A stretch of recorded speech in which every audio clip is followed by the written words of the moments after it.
Labai ačiū, labas vakaras. Dėkoju už kvietimą prisijungti prie šito paskaitų ciklo, nes Truikys mano profesiniam gyvenime užima tikrai labai svarbią vietą, nors skirtingai gal nei kiti lektoriai, kurie čia buvo, nebuvo man progų su juo asmeniškai susidurti. Galėjau susidurti, buvo tokia teorinė galimybė, bet vis dėlto taip susiklostė, kad Truikys man yra pažįstamas tik iš jo kūrybos ir tos popierinės kūrybos, iš darbų, kurie saugomi muziejuose, kitose atminties institucijose. Na ir taip pat labai branginu tą įspūdį, kurį man iki šiol dar pavyksta atgaivinti jo vienintelio spektaklio, kurį mačiau gyvai, tai yra Giuseppės Verdi Don Carlo antrojo pastatymą Vilniuje operos ir baleto teatre.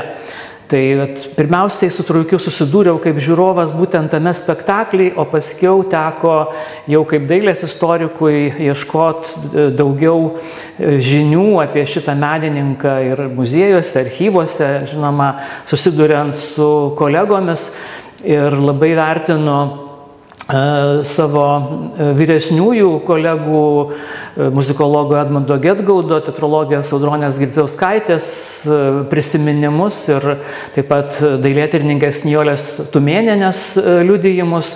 Bet aš čia šitoj paskaitoj mažiau gal jais remsiuosi, daugiau man čia rūpės pristatyti tokius dokumentinius faktus, kaip tik ir susitelkiant ties paskutiniaisiais Liudo Truikio kūrybos metais, 38-ieji, 39-ieji, 40-ieji, būtent čia Kaune Valstybės teatre. Na, Valstybės teatras mūsų kultūros istorijoje yra nepaprastai reikšmingas meno židinys. Puikiai šitą seniai jau mes esam suvokę. Ir kaip tik šie metai yra jubiliejiniai Valstybės teatro kaip institucijos metai tikriausiai, nes nors pirmieji spektakliai buvo parodyti dar 20 metų pabaigoje, bet būtent 25 metų gruodį susiformavus baleto trupei, na, galutinai, sakytume, susidėliojo tas bendras valstybinio dramos, operos ir baleto teatro paveikslas. Ir keletą dešimtmečių būtent šito teatro scenoje tolygiai viena greta kitos rutuliojosi ir vystėsi šitos trys teatrinės formos – drama, opera ir baletas.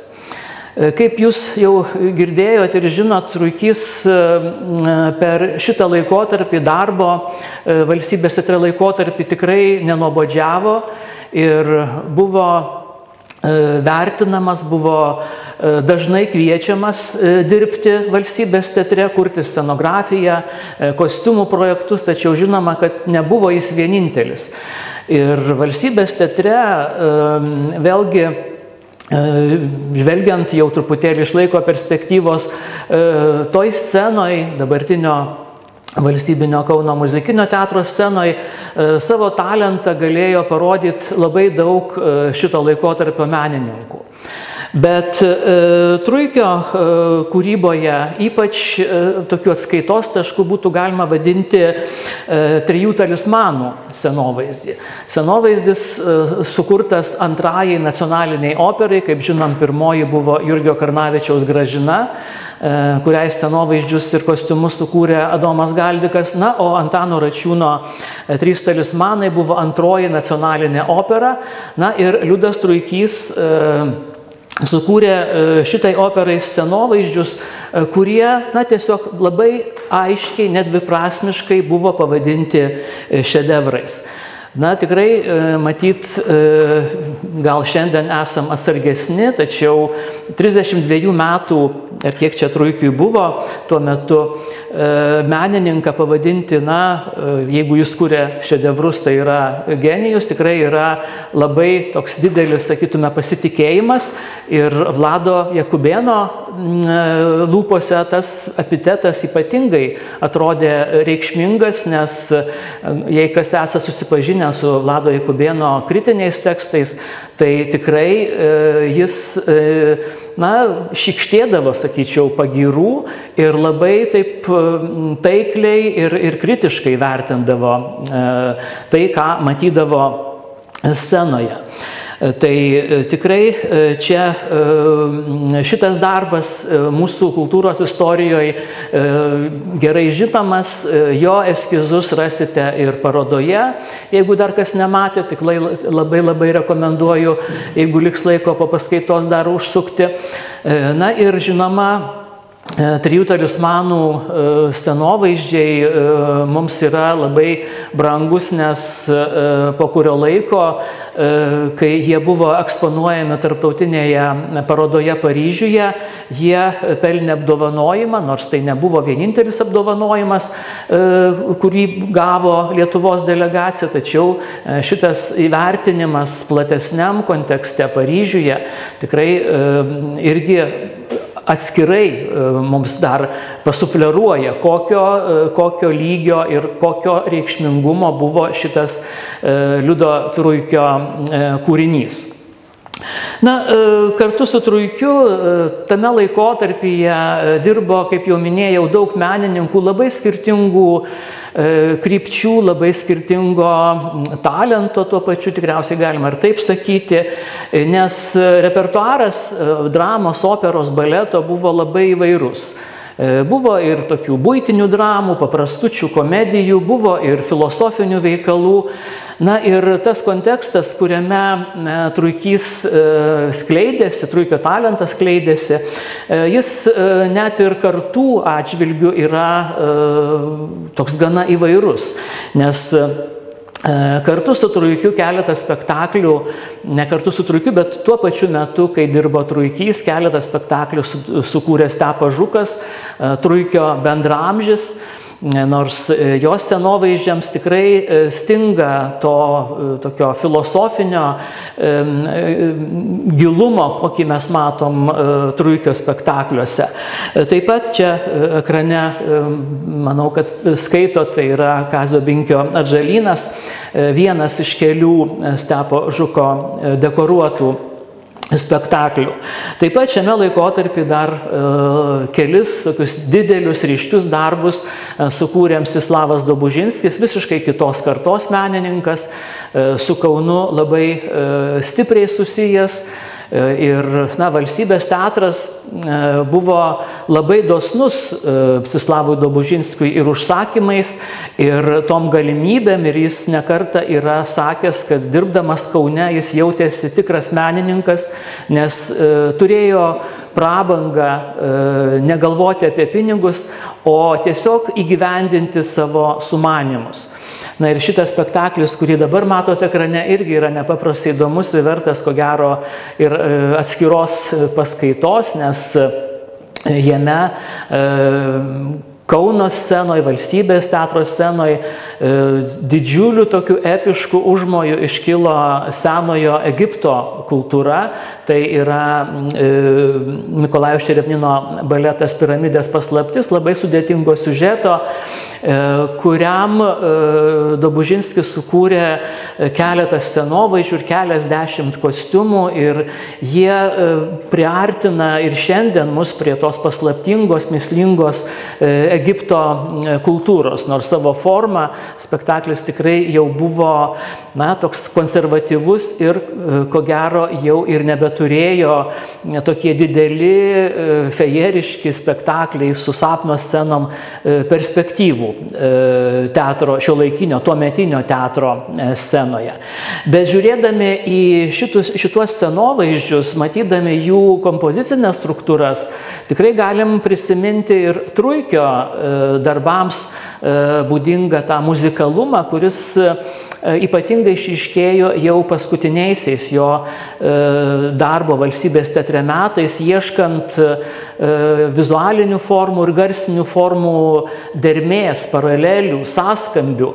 Ir šitos štai vertikalių ir įstrižainių ritminės struktūros, jos tikrai primena tuos Liudo Truikio kūrinius, kuriuos jau mes matom vėlesniais jo karjeros laikotarpiais.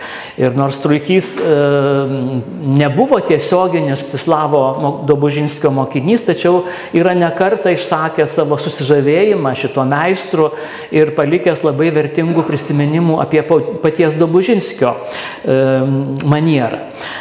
Liudo Truikio Otelas irgi nustebino žiūrovus. Tai buvo opera, kurioje gal mano manymu taip irgi mezgasi tie Truikio dailės ir muzikos sintezės klausimai. Ir žiūrėdami į šitą scenovaizdį, taip pat žiūrėdami į tuos scenovaizdžius, kuriuos eksponuoja parodos kuratoriai parodoj Čiurlionio dailės muziejuje, tikrai pajuntam tą Truikio įsigilinimą į ne tik į muzikos nuotaiką, bet taip pat į muzikos sąrangą, į muzikos struktūrą. Kartu ir tas matematinės, bet taip pat ir emocinės muzikos formas. Liudo Truikio amžininkas, beveik bendraamžis buvo Stasys Ušinskas, kuris irgi šiame laikotarpyje sukūrė nemažai spektaklių. Ir į šitą kaleidoskopą galime įrašyti ir Stasio Ušinsko Makbetą, kuris rodo visiškai kitokį Ušinsko požiūrį į scenografiją, sakytume, tokį monumentalesnį, bet kartu paprastesnį, gal labiau tokį pasakojantį. Ir nepaisant to konstruktyvumo, tų sustambintų formų, vis dėlto Ušinsko scenovaizdžiams nepaprastai gražiems, dekoratyviems savo išvaizdą, vėlgi, sakyčiau, šiek tiek ir trūksta tos poetinės dvasios, tokio įkvėpimo, kurį neišvengiamai sutinkam visuose Liudo Truikio scenovaizdžiuose. Ir taip pat Eglėje Žalčių karalienė, kuri šita opera buvo irgi Liudo Truikio, sakytume, triumfas, bet kartu ir nesėkmė. Nesėkmė todėl, kad tuos scenovaizdžius ir kostiumus taip pat matysit, jeigu ir matėt, ir matysit šitoje parodoje, todėl, kad vis dėlto pati muzika, Miko Petrausko muzika, kuri buvo atgaivinta, gerokai, sakytume, patobulinta Jono Dambrausko, jinai vis dėlto neatitiko Truikio kaip vizionieriaus talento. Ir nepaisant tų labai turtingų vaizdinių, kuriuos matome eskizuose, pačioj muzikoje tokios simbolikos ir tokios gelmės, kokią matome eskizuose, vis dėlto nebuvo galima pajusti. Ir apie tai labai tiesiai parašė ir tas pats Vladas Jakubėnas, kuris besąlygiškai žavėjosi Liudo Truikio eskizais trims talismanams, nes tiesiog, jis, kaip rašo, muzika buvo tiesiog paprasta, liaudiškai primityvi. O Liudo Truikio vizijos tikrai buvo nepaprastai tokios plačios ir visiškai taip netikėtai sujungiančios mitologinius elementus su krikščioniškąja tradicija. Man pačiam, pirmiausiai, šitos eskizus, kuriuos rodžiau, šitie eskizai saugomi literatūros ir meno archyve. Aš juos pirmą kartą pamatęs prieš keliolika metų tikrai abejojau, ar iš tikrųjų čia gali būti scenovaizdžiai Eglei Žalčių karalieniai, nes juose dominuoja krikščioniškoji simbolika, Jėzaus Nazarėno pietos motyvai, tokie patys motyvai, kokius mes matom trijuose talismanuose. Tačiau vėliau, susiradęs šito spektaklio recenzijas, iš tikrųjų supratau, kad taip, Truikys būtent šitaip norėjo perskaityti Eglę Žalčių karalienę.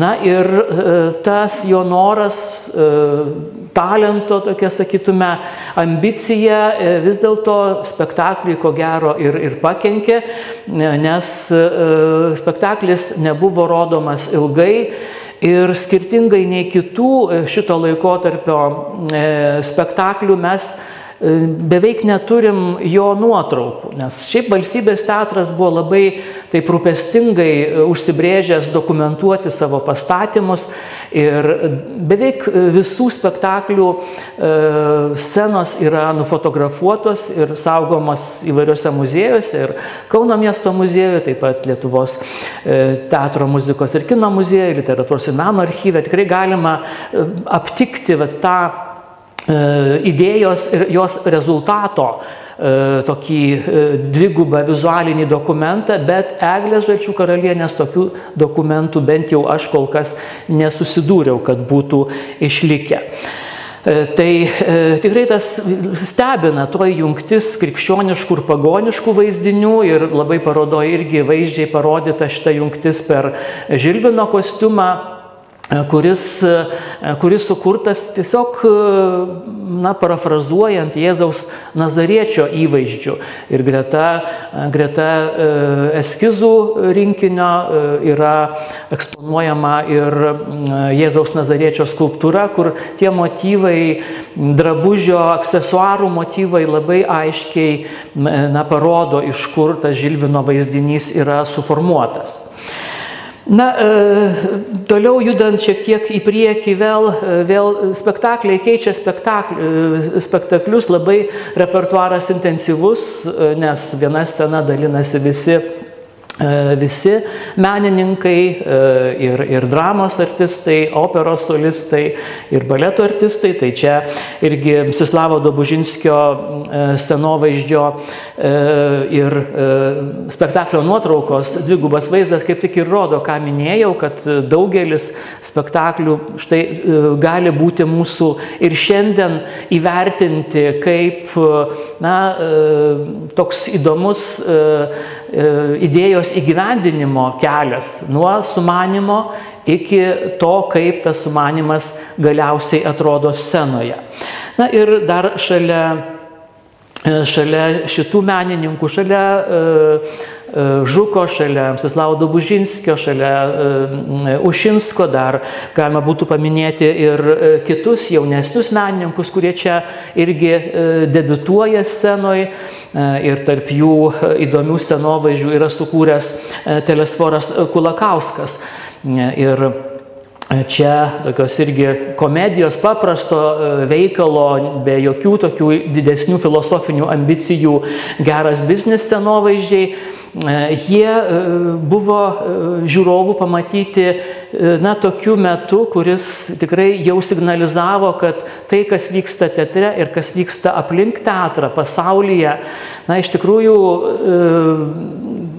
tampa labai tokiu dramatišku nujautimu, kas atsitiks su pasauliu, nes būtent rugsėjo pabaigoje Sovietų sąjunga okupuoja Lenkiją ir tas antro pasaulinio karo tas uraganas, jis kuo toliau, tuo labiau pradeda jaustis mieste ir laikraščių puslapiuose.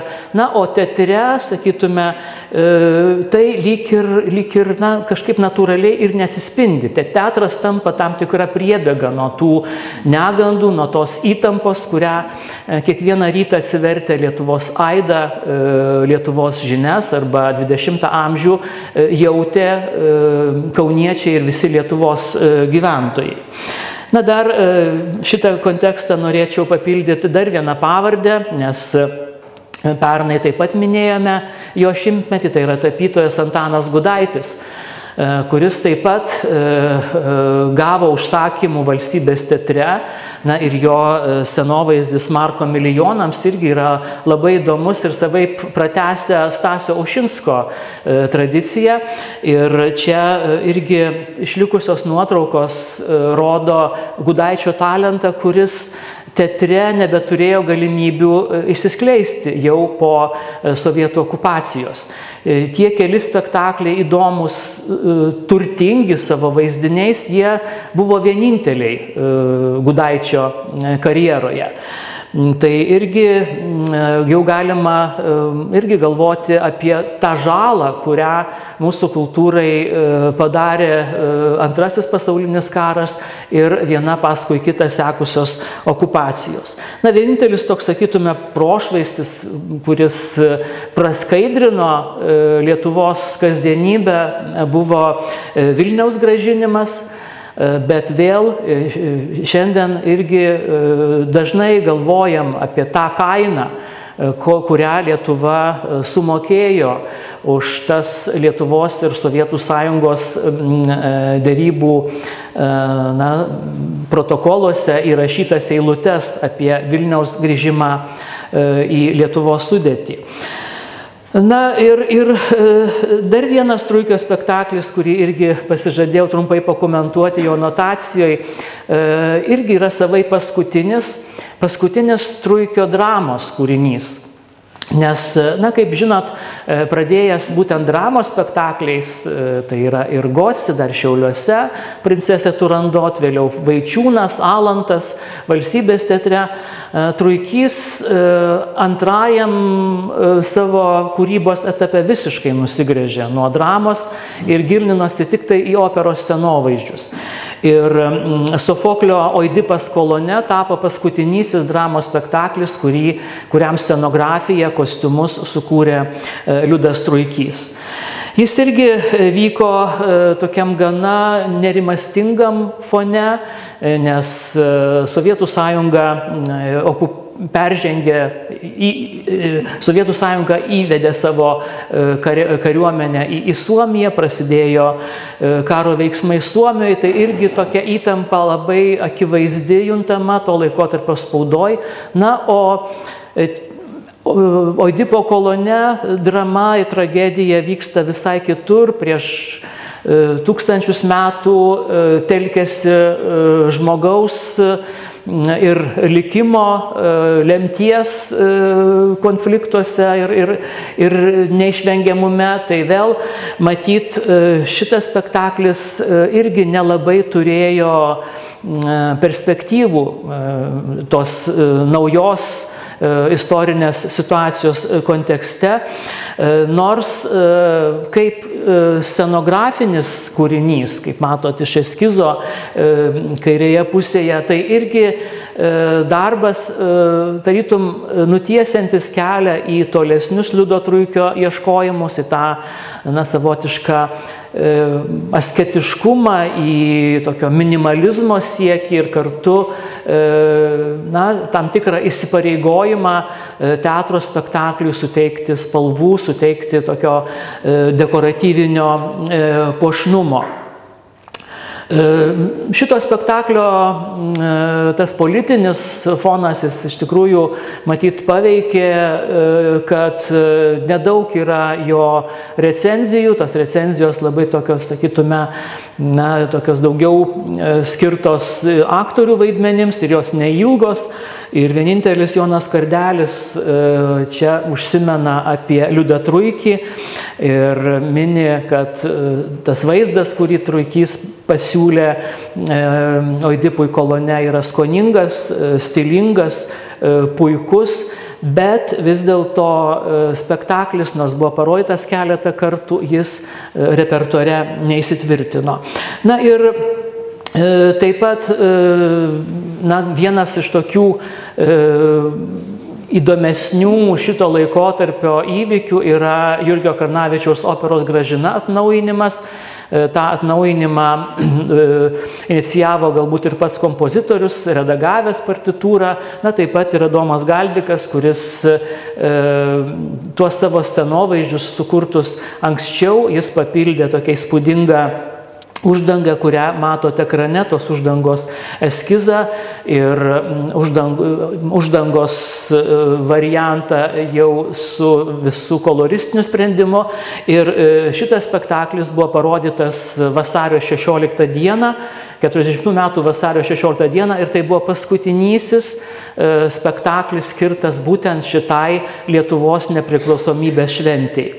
Nes 40 metų pirmasis pusmetis buvo ypač sodrus būtent tų politinių įvykių ir tas politinis teatras jis tikrai nusveria veikiausiai tuos įspūdžius, kuriuos žiūrovai gaudavo teatre. Na ir tikrai pats paskutinis ir Liudo Truikio, ir Valstybės teatro spektaklis buvo Eženo Dalbero opera Mirusios akys. Na, man pačiam šitas pavadinimas nieko nesakė, ilgai aš tiesiog, tai buvo tik tai toks statistinis vienetas Truikio scenovaizdžių sąraše, bet prieš keletą metų tiesiog nusprendžiau daugiau paskirti dėmesio šitam kūriniui, esu apie jį kalbėjęs įvairiose kontekstuose ir gaila, kad šiandien mes šitą kūrinį esam pamiršę, nesusidūriau, kad jis kur nors būtų kokiame nors kito teatro repertuare pastaraisiais metais, nors yra įrašų galima surasti bent porą, gal muzikinių įrašų, kai ir galima išgirsti, kaip skamba Eženo Dalbero muzika. Šitas spektaklis sukurtas pagal siužetą, kuriame atgyja Kristaus laikai ir netgi pats Kristus čia dalyvauja kaip personažas, bet tai nėra toks, sakykime, biografinis operos spektaklis. Tai yra spektaklis alegorija, spektaklis parabolė apie regėjimą, kuris yra ne vien fizinis, bet kartu ir dvasinis.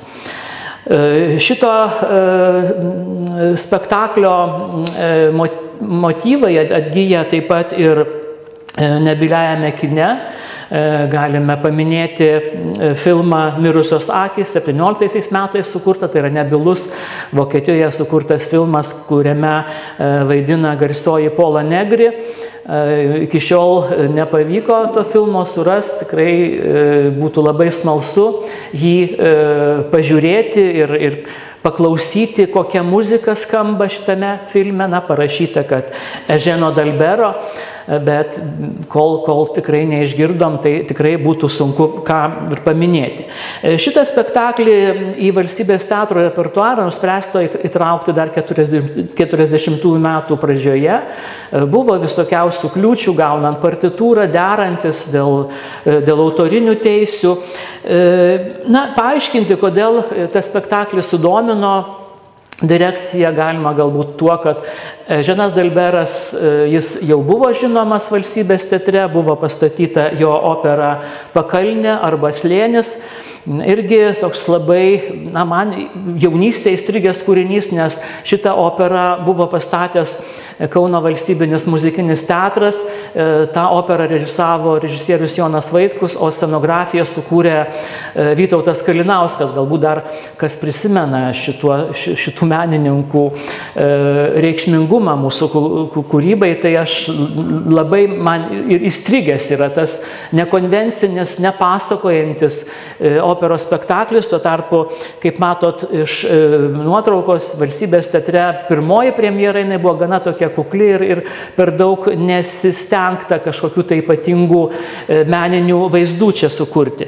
Lygiai taip pat įsivaizduoju ir Mirusių akių scenovaizdžiai, jie buvo kituose teatruose, čia viena nuotrauka iš Gento, irgi kuriami labai taip per daug nesiekiant kažkokių tai ypatingų meninių tikslų. Premjera, Mirusių akių premjera įvyko birželio mėnesį. Dėl premjerinių spektaklių kainos irgi yra įdomus dokumentas, kuriame prašoma, kad būtų sumažintos kainos, nes spektaklyje nedainuoja Kipras Petrauskas. Tai tikrai tokiam šalia tos visos įdomios ir trikdančios, jaudinančios įvykių grandinės, kuri pastebima to laikotarpio kasdienybei, na, iškyla tokie smulkus ir nemažiau įdomus faktai, kurie atgaivina paties spektaklio kūrimo procesus. Ir tie faktai taip pat susiję ir su finansais. Čia yra ekrane matot menininkų pavardės ir tuo laikotarpiu vykusių premjerų darbus, tų menininkų darbus skirtus premjeroms, jų įkainojimą. Ir kaip matot, Truikys jau čia vertinamas gerokai aukščiau, beveik taip pat kaip Mstislavas Dobužinskis, na, o štai Antano Gudaičio darbai, kaip pradedančio teatro scenoje, jie vertinami gerokai mažiau. Na, vėl čia matyt irgi ne vienas iš mūsų smalsiai ieškojom, kiek vis dėlto kokia buvo tuo laikotarpiu ta lito vertė. Na, čia, sakykime, Truikys už vieną eskizą gavo 250 litų. Tai na, daug yra dabar jau paskelbta informacijos, kad, sakykime, mokytojo baigusio mokslus, pradėjusio dirbti mokykloje, mėnesinė alga buvo 350 litų, prezidento mėnesinis vidutinis atlyginimas 5000 litų. Na, o čia štai matom, kiek vertinamas eskizas, scenografijos eskizas, maketas, kiek vertinamas kostiumas. Taip pat dokumentuose yra išlikę tie darbai, kurie Truikio yra padaryti ir kurie pagal Truikio eskizus, projektus buvo įgyvendinti dirbtuvėse. Tai irgi jie mums šiek tiek patikslina tas žinias, kurias mes turėjom apie mirusių akių scenovaizdžius. Jų komplektas saugomas Lietuvos teatro, muzikos ir kino muziejuje. Išlikęs vienas eskizas ir būtent iš šito sąrašo galime dabar jau, na, jis dažnai vadinamas scenovaizdžio eskizu, bet iš tikrųjų tai yra uždangos eskizas. Uždangos eskizas, netrukus aš jį parodysiu, ir būtent jisai yra išlikęs, bet kiti scenografijos eskizai šitam spektakliui kažkur matyt pasimetę, sunaikinti, galbūt yra tarp kažkokių dar ir neįvardintų Liudo Truikio darbų, nes tai visai suprantama, todėl kad Valstybės teatro, na, visi dokumentai buvo išsklaidyti, kai 1948 metais operos ir baleto trupės persikėlė į Vilnių ir dalis to archyvo buvo į Vilnių pervežta, dalis galbūt liko Kaune. Tai irgi dar čia yra ką veikti, ieškant tų galų ir aiškinantis, kur, pavyzdžiui, kaip galėjo, kokia ta galėjo būti dekoracija su liūtais, nes, na, aprašyme tos operos tikrai jokio tokio panašaus nėra, jokios užuominos. Taip pat įdomu tos butaforinės detalės, kurios buvo naudojamos operoje ir na, iš kur buvo galima pirkti 2 vilko galvas, klausimas, avino iškamšą. Taip pat čia irgi matom tuos dirbtinius kostiumo aksesuarus, tuos perukus, barzdas, ir tą matom taip pat ir na, Eglės Žalčių karalienės eskize, Žilvino eskize, kaip tik ir prirašyta, kad turi būti, kaip Truikys įvardyja, mėlynas parikas, perukas mėlynas. Tai čia tie parikai irgi yra išvardinti ir žinom, kad Gutauskas turėjo dirbtinius blondininius plaukus, Rakauskaitei raudoni plaukai buvo pritaikyti, Matulaitytei juodi ir taip toliau ir taip toliau. Na ir šito spektaklio premjera, jinai atsiduria tokiam irgi ir teatrinių, ir politinių įvykių kontekste. Matom skelbiamą mirusių akių premjerą, birželio 9 dieną. Na, o greta visiškai tam pačiam sąraše matom ir Antano Smetonos varduvių šventę, iškilmingą vakarą, koncertą. Tai vėl čia nesijunta ta politinė įtampa tvyrojusi visoje Europoje ir labai aiškiai, sklaidant Lietuvos aidą, Lietuvos žinias, tikrai ima šiurpas, labai daug sąsajų su dabartinė mūsų situacija laikraščių puslapiuose atsispindi. Na ir štai va, tas eskizas, kurį minėjau, uždangos eskizas, kuris tapo paskutiniu, ko gero, Truikio darbu sukurtu va šiame laikotarpyje Valstybės teatre. Truikio eskizus žiūrėti ypatingai na, ir parodoje, ir bet kur kitur labai pravartu girdint muziką. Ir labai džiaugiuosi, kad parodos kuratoriai, architektai irgi šitą mums galimybę suteikė. Mes prisiartinę prie vieno kito Truikio eskizo girdim muziką ir tada suvokiam Liudo Truikio siekiamybę atgaivinti muziką dailės formomis.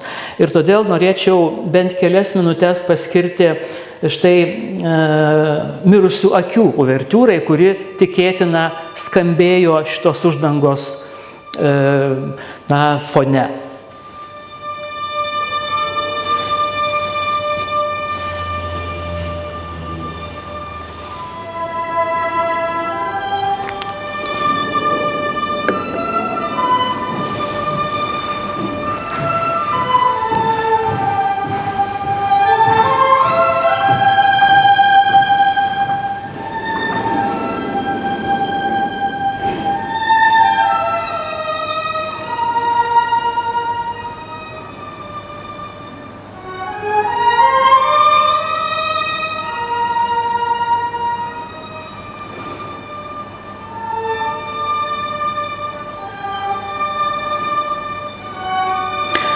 Na, iš tikrųjų, bent jau man jaučiasi tas plotis, ta erdvė, kurią labai taip vaizdžiai ir įtikinamai savo priemonėmis šitoj uždangoj perteikė ir Liudas Truikys. Na, pati opera, ją sudarė prologas, vienas veiksmas ir epilogas, ir, kaip minėjau, tai yra tokia alegorinė opera, kuri prasideda paklydusios avelės ieškojimu, toks visiškai, sakytume, su veiksmu, su pasakojimu nesusijęs motyvas. Vėliau nusikeliam į romėnų namus šalia Jeruzalės, čia kaip tik ir susiduria tie svarbiausiai personažai. Tai prologe matom ganytoją, kuris vėliau pasirodo ir epiloge, na, o pagrindiniai herojai yra Romos vietininkas Arcezijus, geras, tačiau neapdovanotas fiziniu grožiu, jo žmona, korintietė Mirtoklė, nepaprastai graži, tačiau akla. Na ir Aurelijus Galba. Galba, Arcezijaus bičiulis, stotingas, išvaizdus romėnas, slapčia įsimylėjęs Mirtoklę. Šitoje operoje labai įdomiai susijungia antikiniai ir krikščioniškieji motyvai. Ir kadangi Mirtoklė yra akla, ji save vienoje iš savo arijų prilygina psichei. Kaip žinom, Kupidono ir Psichės istorijoje Kupidonas įsimylėjęs Psichę uždraudė jai matyti jo pavidalą ir lankydavo ją tik tai naktį. Todėl nepaprastai graži yra Mirtoklės arija, kurioje ji sulygina save su Psiche, ir aš irgi norėčiau porą minučių šitai arijai paskirti.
buvo parodyti tik tai 2 spektakliai, mirusių akių spektakliai, ir pirmajame iš jų Mirtoklę dainavo Truikio draugas, gyvenimo partnerė Marijona Rakauskaitė. Tikriausiai supratot iš šitos skaidrės, žinoma, įrašo neišliko, tai čia vietoj to pasitelkiau Dagmar Šėlenberger balsą iš įrašo, kuris buvo įrašytas Dresdeno filharmonijoje jau prieš daugiau nei 20 metų. Na ir Aurelijaus Galbos personažas, kaip minėjau, tai yra tas gražus, išvaizdus vyras, kuris slapta myli Mirtoklę. Jo eskizą Truikys veikiausiai sukūrė remdamasis provaizdžiais, apie tai ir kolegė Miglė yra kalbėjusi daugiau analizuodama rytietiškus motyvus Truikio kūryboje. Čia labai aiškiai matom Augusto de Prima Porta skulptūros įtaką, kuriant Liudui Truikiui Aurelijaus Galbos kostiumą. Na ir intriga šito spektaklio yra ta, kad į Jeruzalę atvyksta Jėzus, pasklinda garsas apie jo stebuklus ir Mirtoklė paprašo, kad Kristus grąžintų jai regėjimą, nes ji labai nori pamatyti savo taip mylimą vyrą. Bet pasigirsta Kristaus balsas, kad iš tikrųjų šitas prašymas atneš negandą, nes dar nespės saulė nusileisti ir tu mane prakeiksi. Tačiau regėjimas Mirtoklei grįžta, ji grįžta namo, pamato Aurelijų Galbą ir įsitikinus yra, kad šitas gražus vyras yra jos vyras, puola jam į glėbį, Aurelijus Galba nesugeba atsispirti, apkabina Mirtoklę, o Arcezijus, kuris slepiasi namuose, nes išgirdęs, kad Mirtoklė praregėjo, baiminasi dėl savo ateities, tiesiog iš pavydo nužudo savo draugą. Ir supratusi savo klaidą, Mirtoklė atgręžė veidą į saulę ir žiūri į saulę tol, kol akis išdega ir, na, iš čia ir yra tas mirusių akių pavadinimas, Die Toten Augen. Na ir spektaklio epiloge vėl matom gerąjį ganytoją, kuris pasirodo čia jau suradęs savo paklydusį ėriuką, paklydusią avelę. Na, dar šiek tiek statistikos, kaip minėjau, spektaklis buvo parodytas 2 kartus. Lankomumas nebuvo labai didelis, lyginant su kitais spektakliais, kurie buvo rodomi birželio mėnesį. Ir vėl čia šitos operos rodymą tikriausiai sustabdo ir ne tik tai sezono pabaiga, bet tie labai grėsmingi politiniai įvykiai. Birželis, mūšiai Prancūzijoje, Paryžiaus paėmimas, Sovietų sąjungos įžengimas į Lietuvą.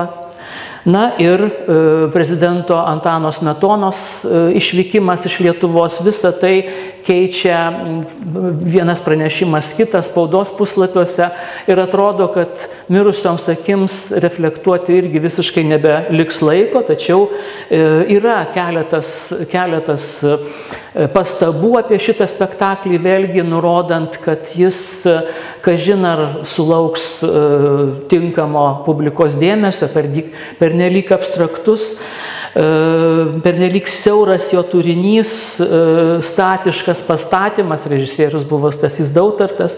Na ir tikriausiai ir natūralu, kad šitas spektaklis jau ir vos tik tai spėjęs užgimti vis dėlto užgeso. O Sovietų sąjungos okupacija sąlygojo visišką to kultūrinio konteksto pasikeitimą, atsiranda publikacijų, kuriuose dominuoja temos apie rusų kultūrą, apie rusų literatūrą. Visą tai vyksta labai tiesiog žaibiškai. Kiekvieną dieną, štai matom laikraščiuose tokias nuotraukas, darbo masių manifestacijos, lozungai, Stalinas, Leninas. Tekstai apie bažnyčios ir valstybės nesuderinamumą ir šiame kontekste irgi suprantama, kad mirusios akys tikrai neturės jokios ateities pasiskaičius šitą štai žinutę. Kine irgi, žinoma, lieka tas pramoginis repertuaras, bet taip pat labai aiškiai matyti propagandinių filmų, Sovietų Sąjungos kinematografo dominavimas. Ir tikrai, kai ruošiausi paskaitai, ėmė šiurpas, vartant to laikotarpio spaudą ir matant šitos vaizdinius, tą propagandinę visą kultūrą, kuri, iš tikrųjų, ruošia dirvą falsifikuotiems Lietuvos Seimo rinkimams. Štai matot irgi iš Lietuvos Aido netgi instrukcijos, kaip galima pasigaminti transparantus. Čia yra ir Leninas, Stalinas, taip pat Žemaitė ir Janonis, Paleckis. Ir instrukcija, kaip šitą paveiksliuką, kuris įdėtas yra laikraštyje, galima, kaip čia rašo, sukletkuoti, pasididinti ir dalyvauti su tuo transparantų manifestacijose ar dekoruoti namus. Ir iš tikrųjų matom štai Seimo rinkimų propagandą, kurioje taip pat šitie atvaizdai iškyla, sukletkuoti, pasigaminti, pasididinti ir vidurinėje nuotraukoje Valstybės teatro fasadas išdekoruotas su padidintu Justo Paleckio portretu. Taip, kad situacija labai žaibiškai keičiasi ir mirusių akių, suprantama, kitą sezoną repertuare nebelieka. Kitas sezonas rugsėjo mėnesį prasideda mitingų, prasideda kalbomis, revoliucinėmis kalbomis, propagandinėmis kalbomis, baigėsi sveikinimo telegrama Stalinui. Ir spektakliai, kurie įvyksta jau 40 metų pabaigoje, jie jau yra visiškai ideologinio turinio, tai yra Ivano Dzeržinskio opera Ramusis Donas, tai yra Reinholdo Gliero baletas Raudonoji aguona. Suprantama, vėl mirusių akių šitam kontekste tikrai negalim įsivaizduoti. Ir kartu su šitais pokyčiais seka ir tokios asmeninės dramos, kurias mes pradedam vėlgi jausti ir dokumentuose ir tiesiog jau šiandien žinom apie tas didžiulės netektis, kurios mūsų kultūrą ištiko po šitos okupacijos.